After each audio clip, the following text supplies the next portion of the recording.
CM Rekha Gupta ने उत्तम नगर हत्याकांड के पीड़ित परिवार से की मुलाकात। पीड़ित परिवार से मिलकर मुख्यमंत्री ने कहा, दोषियों को बख्शा नहीं जाएगा।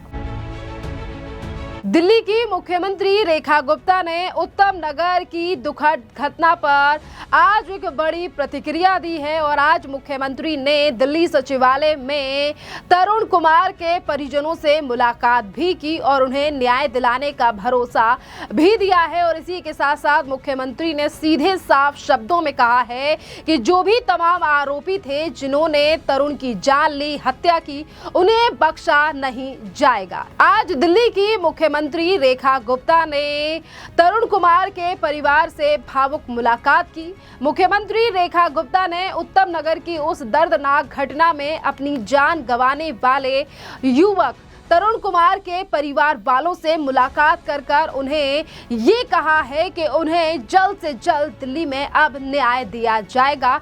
आपके लिए बता दें कि अब से 2 दिन पहले दिल्ली की मुख्यमंत्री रेखा गुप्ता के निर्देश पर ही एमसीडी ने आरोपी के घर पर बुलडोजर चला दिया था और बुलडोजर से उस घर को गिरा दिया गया। इसी के साथ साथ आपके लिए बता दें कि आज दिल्ली की मुख्यमंत्री रेखा गुप्ता के द्वारा जिस तरीके से उन्होंने परिवार से मुलाकात की है और इस मुलाकात की तस्वीर को सोशल मीडिया पर भी मुख्यमंत्री ने शेयर किया और अपनी गहरी संवेदनाएं भी व्यक्त की हैं। और इस असहनीय पीड़ा के समय पर दिल्ली सरकार पूरी तरीके से संवेदनशीलता, जिम्मेदारी और दृढ़ता के साथ पीड़ित परिवार के साथ खड़ी हुई है। ये बात भी खुद मुख्यमंत्री ने अपने सोशल मीडिया के माध्यम से बताई है। तरुण के परिवार का दुख अत्यंत गहरा और असहनीय है। उन्हें न्याय दिलाना हमारी सर्वोच्च प्राथमिकता है। इस जघन्य अपराध में शामिल सभी दोषियों के विरुद्ध कठोर कार्रवाई की जाएगी और ये सुनिश्चित करने के लिए दिल्ली सरकार के द्वारा स्पष्ट निर्देश भी दिल्ली पुलिस के लिए दे दिए गए हैं। दिल्ली सरकार पीड़ित परिवार को हर संभव सहायता, संबल और आवश्यक सहयोग प्रदान करेगी। साथ ही परिवार की सुरक्षा और संरक्षण सुनिश्चित करने के लिए भी सभी आवश्यक कदम उठाए जा रहे हैं।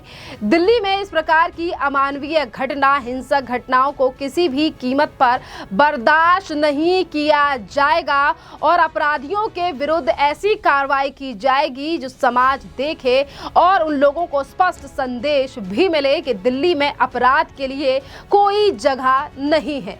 ये तमाम चीजें मुख्यमंत्री ने अपने लिखे पोस्ट में कही हैं और मुख्यमंत्री ने स्पष्ट शब्दों में ये संदेश भी दिया है कि दिल्ली में कानून का राज कायम रहेगा और किसी भी जघन्य अपराध को दिल्ली में बर्दाश्त नहीं किया जाएगा और परिवार को हर तरीके से सुरक्षा और मदद दिल्ली सरकार के द्वारा अब प्रोवाइड की जा रही है। आपके लिए बता दें कि दिल्ली में पिछले 2 दिनों से आरोपियों के घर पर बुलडोजर से कार्रवाई की गई है और जिस तरीके से मुख्यमंत्री रेखा गुप्ता के द्वारा बुलडोजर से कार्रवाई की गई है और इसी के साथ साथ अब सोशल मीडिया पर भी सीएम रेखा गुप्ता की तारीफ हो रही है। और इसी बीच भारतीय जनता पार्टी के नेता टाइगर सिंह राजा ने भी सीएम रेखा गुप्ता की तारीफ की और कहा कि आपको इतिहास लिखने का मौका दिया गया है और उनमें जो बड़ी कार्रवाई की गई है ये बहुत अच्छा फैसला दिल्ली सरकार का था और ये भारतीय जनता पार्टी के नेता टाइगर राजा की तरफ से की गई है। आपके लिए बता दें, दिल्ली सरकार का रुख साफ है कि अपराधियों के लिए दिल्ली में कोई जगह नहीं मिलेगी और परिवार को न्याय सुरक्षा भी दिल्ली सरकार के द्वारा दी जाएगी। और इसी के साथ साथ दिल्ली सरकार के द्वारा उठाए गए इस कदम का बेहद तारीफ की जा रही है और कहा जा रहा है सीएम रेखा गुप्ता के द्वारा उठाए गए कदम वो काफी ज्यादा अच्छे हैं। जिस तरीके से बुलडोजर से कार्रवाई की गई है और आज जीरो टॉलरेंस की नीति पर काम कर रही है दिल्ली की मुख्यमंत्री रेखा गुप्ता। और इसी उत्तम नगर हत्याकांड को लेकर अब बीएचपी के प्रेसिडेंट विनोद बंसल का भी बयान सामने आया है। सुनिए क्या कुछ कह रहे हैं विनोद बंसल। मतलब करुणाई दृश्य था उनका, जो भावविवल जो चेहरा था और जो हाथ पैरों की जो स्थिति थी, किस तरह से उसके दादा के हाथ टूटा हुआ है, उसकी मां को और पिता को गंभीर चोटें आई हैं और बाकी परिजनों को भी चोटें आई हैं। एक जवान बेटा जिनके घर में से सरेआम रोड पर होली के दिन पीट पीट करके मार दिया गया हो, उसकी क्या स्थिति होगी, इसकी कल्पना करना बड़ा मुश्किल है। हम परिवार के सभी लोगों से मिले और उस सामुदायिक भवन में मिले जहाँ खटीक समुदाय का एक बड़ा मंदिर है। मंदिर के परिसर में मिलकर के उनकी डिटेल में साथ ही चर्चा हुई कि किस तरह से क्या क्या हुआ उसके साथ में।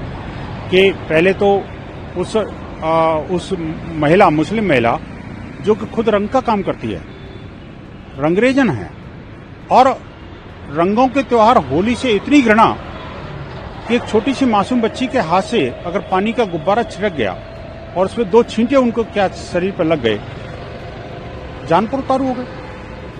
न सिर्फ घर में घुस करके महिलाओं को, बच्चों को, पुरुषों को मारा पीटा, बल्कि बाहर जाते समय उनकी कुंडी बाहर से बंद करके चले गए और षड्यंत्र पूर्वक, उनको पता था कि एक ही बेटा बाहर है, और वो तरुण को आता हुआ देख करके उन सारे जिहादियों ने घेर करके उसको मारा, लाठियों से, डंडों से, तलवार से, और ऊपर से बचा कुचा जो है ना, एक मोटा सा पत्थर उसकी छाती पर डाल दिया गया। इस प्रकार की देश की राजधानी के अंदर नृशंस हत्या बेहद चिंतनीय, निंदनीय और संपूर्ण हिंदू समाज के लिए आंखें खोल देने वाली है। शासन प्रशासन के लिए भी एक गंभीर चुनौती है। अभी आज जो मेरे को यहाँ जाके आके जानकारी मिली कि भाई ठीक है कि कल उसका जो घर का कुछ हिस्सा जिहादियों ने, अपने जो इलीगल था, उसको तोड़ा गया और 10-15 लोगों की गिरफ्तारी भी हुई है। लेकिन आखिरकार क्या ये पर्याप्त है? ये बड़ा विचारणीय विषय है। इस बारे में गंभीरता से विचार करना पड़ेगा। आज हमने प्रेस कॉन्फ्रेंस करके देश भर में ऐसी सब घटनाओं की एक लंबी सूची, करीब 250 ऐसी घटनाओं की जो कि इस्लामिक ने हमारे त्योहारों पर हिंदुओं की नृशंस हत्याओं के लिए की थी, वो सूची जारी की है। देश की राजधानी दिल्ली के अंदर भी अकेले कुछ वर्षों के अंदर करीब 5 दर्जन से अधिक घटनाएं घटी हैं, लेकिन किसी एक भी घटना में दिल्ली पुलिस उन फांसी के तख्ते पर लटका पाई हो, नजर नहीं आता। आज हमने ये भी मांग करी है कि पीड़ित परिवारों से मिलकर के मैंने उनको आश्वासन भी दिया है कि अब हिंदू समाज खड़ा हो रहा है, आपके साथ नहीं बल्कि पूरे समाज के साथ खड़ा है और अंतिम न्याय तक खड़ा रहेगा। और साथ ही साथ हमने ये भी चेतावनी दी है उनको कि या तो सुधर जाओ, नहीं तो आपकी मानसिकता को सुधारना और आपकी भाषा में जवाब देना समाज को भी आता है। हिंदू समाज को इस काम के लिए मत उकसाइए कि जिस भाषा में आप जो काम आप करते हैं उसी भाषा में हम जवाब दें। और साथ ही साथ पुलिस प्रशासन, शासन को भी चौकन्ना रह करके इन कुकर्मों पर अंकुश लगाना पड़ेगा। आज एक और बात मुझे वहां के पीड़ित परिवार से पता लगी, उस क्षेत्र के अंदर है तो मात्र 20%, लेकिन 80% पर हावी है। इतना टेरर, इतना डर उन लोगों का है कि एक ही जगह के होने के बावजूद भी, एक पड़ोस में रहने के बावजूद भी एक दूसरे से डरते हैं। आखिर क्यों? और जो कारोबार है उनका, वो इलीगल कारोबार करते हैं। जो रंगाई का जो और उनकी केमिकल वहाँ स्टोरेज करके रखा हुआ है, वो इलीगल केमिकल आखिरकार कैसे देश की राजधानी के अंदर रखा हुआ है, और उस केमिकल का कौन क्या इस्तेमाल, क्या वो परमिशेबल है क्या? इसकी जांच होनी चाहिए और ऐसे सभी अवैध कृत्य और अवैध धंधे इनके बंद होने चाहिए और इस तरह की जो उन पीड़ित परिवार को न्याय मिलना चाहिए और इनके विरुद्ध कठोरतम कार्रवाई सुनिश्चित करनी चाहिए। तरह तरह की वीडियो भी वायरल हो रही है यहाँ की, उस पर क्या कहेंगे? देखिए, एक फेक वीडियो वायरल करना वो मुसलमान पार्टी और कुछ इस्लामिक की एक षड्यंत्र है। जब तक ये 4-5 दिनों तक